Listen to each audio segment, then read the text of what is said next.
Bismillahirrahmanirrahim. A'udzubillahi minasyaitonirrajim. Bismillahirrahmanirrahim.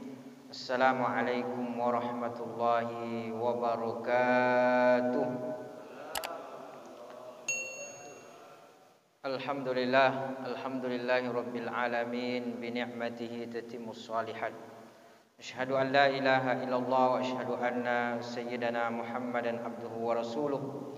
Allahumma salli wa sallim ala sayyidina Muhammadin wa ala alihi wa ashabihi wa man tabi'ahu bi ihsanin ila yaumiddin.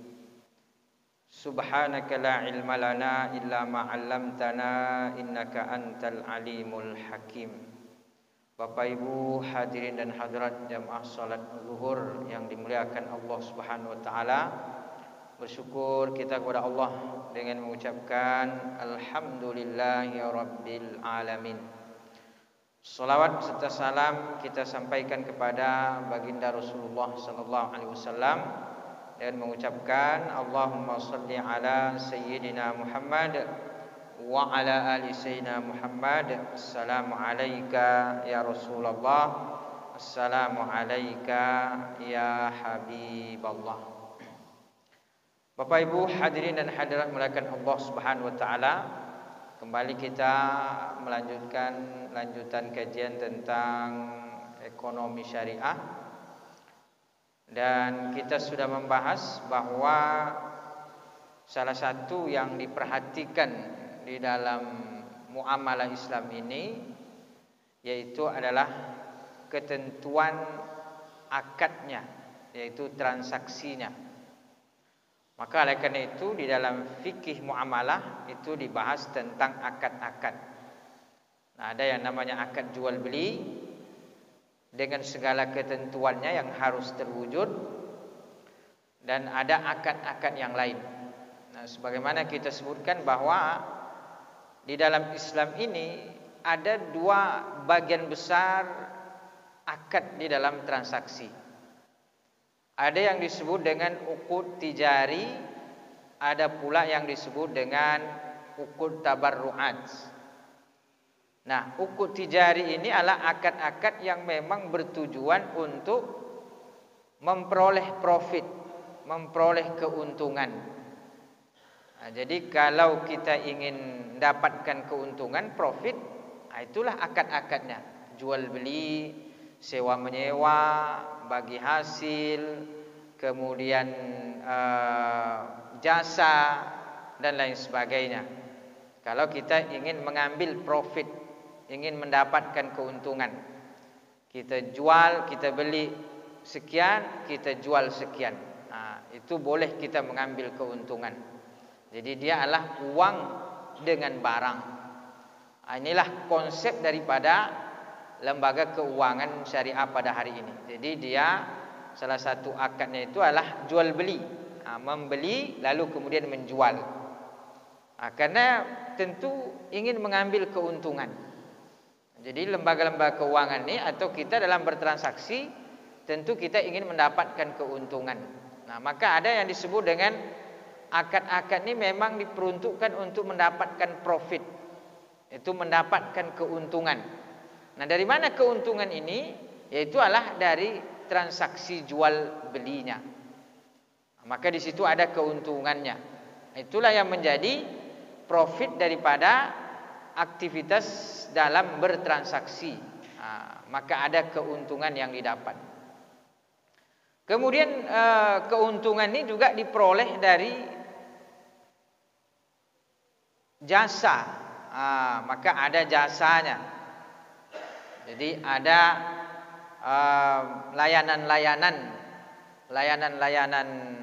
lembaga keuangan itu pakai jasa. Seperti misalnya kartu kredit. Kartu kredit ini kalau dia tidak mengenakan bunga kan boleh. Nah, misalnya kartu kredit limitnya 10 juta. Artinya kan kita boleh belanja 10 juta walaupun tidak punya uang di dalam kartu itu. Nah, tapi ketika kita belanja 10 juta, maka 10 juta juga yang kita bayar.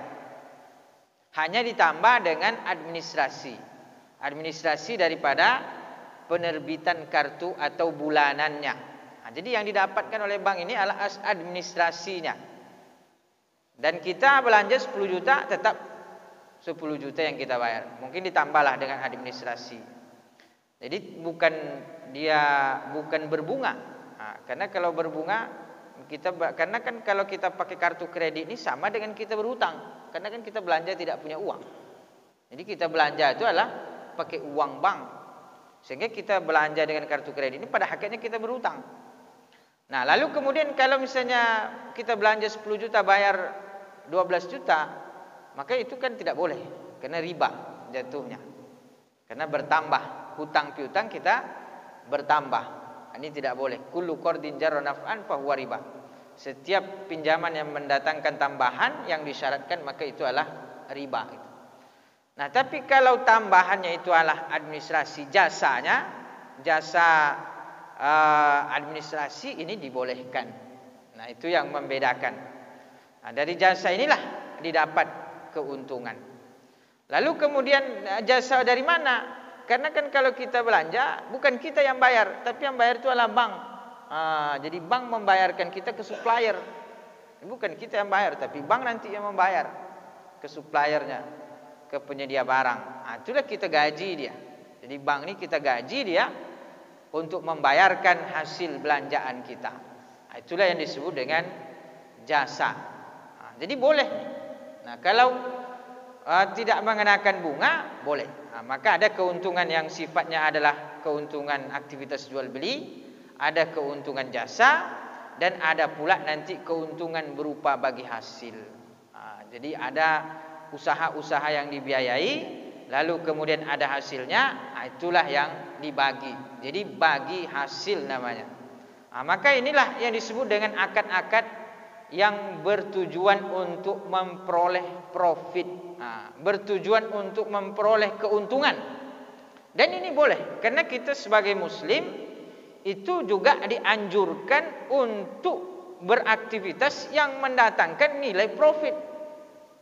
Kenapa? Karena dengan nilai profit ini menjadikan seorang muslim itu kuat dari sisi finansialnya. Dan itu dicintai oleh Nabi, oleh Allah Subhanahu wa taala. Kata Nabi sallallahu alaihi wasallam bahwa al-mu'minul qawi, bahwa mukmin yang kuat. Di sini kuat secara mental, kuat secara fisik, dan yang lebih penting adalah kuat secara iman, dan di antaranya adalah kuat secara materi. Itu lebih dicintai oleh Allah Subhanahu wa taala daripada mukmin yang lemah. Lemah di sini ya terutama lemah imannya. Tapi pada intinya semua ada hikmahnya di dalam Islam. Tapi tentu ada hal-hal yang melebihkan. Maka oleh karena itu di dalam Islam ini kita dianjurkan juga untuk beraktivitas yang mendatangkan nilai profit. Maka oleh karena itu adalah sesuatu hal yang lumrah, adalah sesuatu hal yang boleh ketika kita beraktivitas dan kita ingin mendapatkan profit. Maka disitulah ada akad-akad yang sifatnya memang bertujuan untuk mendatangkan keuntungan. Namun demikian, walaupun dia seperti jual beli ini memang tujuannya adalah akad untuk mendapatkan keuntungan, tapi juga tetap ada adabnya. Jangan melakukan penipuan di situ, kemudian jangan mengambil keuntungan terlalu mencekik. Karena Nabi sallallahu alaihi wasallam mengatakan bahwa rahimallahu mar'an idza ba'a samhan washtara samhan. Allah mengasihani seorang hamba yang mana ketika dia bertransaksi dia berkasih sayang. Kasih sayang di sini kalau dia menjual tidak mengambil keuntungan yang lebih besar, kalau dia membeli itu tidak merugikan penjual. Karena kadang-kadang orang ini membeli, di pretelinya penjual ini, dipilihnya yang bagus-bagus. Beli buah misalnya, itu dipilihnya memang lama milihnya. Memang kalau bisa dipilihnya semua yang terbaik. Ini boleh, tidak ada masalah, tapi kurang toleransi kepada penjual. Karena penjual kan membelinya dalam keadaan itu, kita pula yang mempreteli mengambil yang terbaik. Itu kurang baik. Kalau penjual yang kurang baik, itu menipu pembeli. Diambilnya yang di bawah, dimunculkannya yang di atas bagus-bagus, habis itu diambilnya pas beli, diambilnya dari bawah yang sudah busuk-busuk. Itu berarti menipu daripada pembelinya. Itu tidak ada nilai kasih sayangnya. Maka oleh karena itu Nabi SAW mengajarkan nilai-nilai bisnis yang jujur, mengajarkan cara mengambil keuntungan yang mendatangkan berkah, mengajarkan cara mendapatkan profit yang memang adalah sesuai dengan nilai-nilai syariah. Jadi kita ini dalam aktivitas muamalah itu dianjurkan untuk mendapatkan keuntungan, tapi bagaimana keuntungan itu adalah keuntungan yang sesuai dengan nilai-nilai syariat. Tapi juga ada akad-akad yang memang akad ini tabarruk. Akad tabarruk ini adalah akad yang memang satu sisi saja, entah memberi saja atau menerima saja. Hibah misalnya, hibah itu ya hanya memberi saja, memang tidak ada balasannya. Nanti balasannya kalau diniatkan untuk sedekah, maka balasannya nanti di akhirat kelak. Dan akad-akad ini banyak. Ada hibah, ada utang piutang. Utang piutang ini termasuk juga akad sosial sebenarnya. Maka oleh karena itu tidak boleh mengambil keuntungan dalam akad utang piutang. Itulah sebabnya kalau kita mengutangkan uang 1 juta, harus balik 1 juta juga, tidak boleh lebih, karena dia adalah akad sosial, bukan akad komersil. Kalau komersil itulah tadi ada jual beli, ada jasa, dan ada bagi hasil. Tapi kalau akad sosial memang tidak dibolehkan mengambil keuntungan, karena dia bertujuan untuk lebih kepada nilai-nilai kasih sayang di antara sesama manusia. Maka Islam ini lengkap. Ada akadnya itu untuk bertujuan mengambil keuntungan. Ada akadnya ini bertujuan hanya untuk mendapatkan pahala saja. Sedekah itu bertujuan untuk mendapatkan pahala. Hadiah bertujuan untuk mendapatkan pahala. Hutang piutang bertujuan untuk mendapatkan pahala. Maka hutang ini kalau kita mengutangkan orang 1 juta balik 1 juta, pahalanya besar, lebih besar lagi daripada sedekah. Tapi kalau kita mengutangkan orang ini 1 juta balik 1.200.000, dosanya luar biasa, besar juga. Maka hutang piutang ini antara dosa besar dengan pahala besar. Kalau kita mengutangkan tanpa keuntungan, itu pahalanya besar, bahkan lebih besar daripada sedekah.